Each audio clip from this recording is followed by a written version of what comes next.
तापी जिले के व्यारा तहसील के मदाव गांव में बिना अनुमति और रॉयल्टी के लाल ईंटों के भट्टे बिना किसी अनापत्ति प्रमाण पत्र और परमिशन से चलने की जानकारी सामने आ रही है। स्थानीय सूत्रों के अनुसार इन ईंट भट्टों का संचालन कांति भाई नामक व्यक्ति, जो बाहर गांव से आए हुए व्यक्ति द्वारा किया जा रहा है। यह भी बताया जा रहा है कि ग्रामीण क्षेत्र में बाहर से आए प्रवासी मजदूरों को रखकर इन भट्टों का संचालन किया जा रहा है। मिली जानकारी के अनुसार इन ईंट भट्टों को चलाने के लिए किसी प्रकार की आधिकारिक अनुमति नहीं ली गई है। भूस्तर विभाग की ओर से मिट्टी खनन या मिट्टी उठाने की कोई मंजूरी नहीं दी गई है और सरकार की ओर से रॉयल्टी भी निर्धारित नहीं की गई है। यहाँ एक बड़ा सवाल ये भी उठा है कि इतनी भारी मात्रा में मिट्टी का स्टॉक आया कहाँ से, कहीं ना कहीं तो माटी खनन की शंका उठ रही है।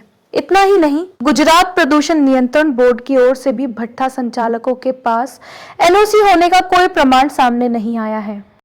इसके अलावा ये भी जानकारी सामने आई है कि जिन जमीनों पर ये भट्टे चलाए जा रहे हैं वह एक किसान की खेती योग्य जमीन बताई जा रही है।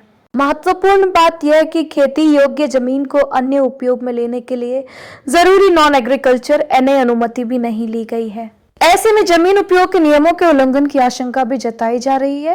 स्थानीय लोगों का कहना है कि ईंट भट्टों में इस्तेमाल होने वाली राख और कोयले के कारण आसपास के क्षेत्र में प्रदूषित हवा फैल रही है, जिससे वातावरण पर नकारात्मक असर पड़ रहा है और आसपास के खेतों को भी नुकसान होने की संभावना है। साथ ही आसपास रहने वाले लोगों के स्वास्थ्य पर भी इसका असर पड़ने की आशंका जताई जा रही है।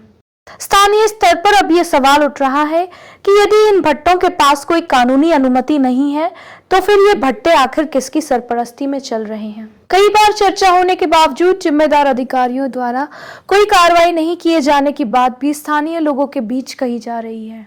अब देखने वाली बात यह होगी कि आने वाले दिनों में प्रशासन इस मामले में जांच करता है या नहीं और अवैध रूप से चल रहे ईंट भट्टों के खिलाफ कोई कार्रवाई होती है या नहीं। तापी संवाददाता धनराज चौहान की रिपोर्ट।